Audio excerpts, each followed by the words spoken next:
unetus ei ole tänapäeval mitte ainult vanemate inimeste probleem, vaid ta on ka noortel inimestel stressirohkes, kiires, vastutusrikkas ühiskonnas.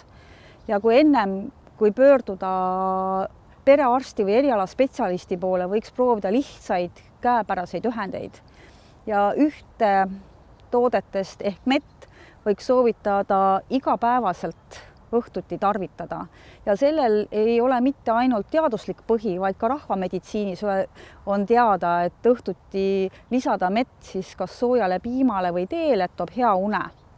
Ja selle põhjuseks on ühelt poolt see, et mesi oma rikkaliku koostisega kaasa arvatud amiinohappete poolest eriti tooks esile trüptofaani, mis reguleerib ülejäänud hormoone, et anda hea ööpäevane ärkvel ja uneoleku režiim. Ja lisaks koosneb mesi lihtsatest suhkrutest, glükoosist ja fruktoosist ja need omakorda moodustavad meie maksas varud.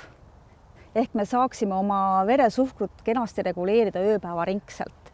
Ja kui need maksavarud on kehvad, siis meie uni ei pruugi olla ühtlane ja rahulik.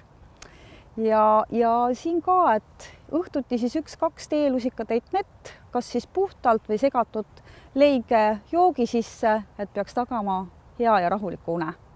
Et meie igapäevaelu on ka suhteliselt pingeline, stressi tekitav ja ärev ja et päeva jooksul kogu neid pingeid maha võtta, võiks tarvitada rahustavaid teesi, taimeteesi, millele siis võib juurde lisada mett, mis omakorda soodustab stressihormoonide mahavõtmist.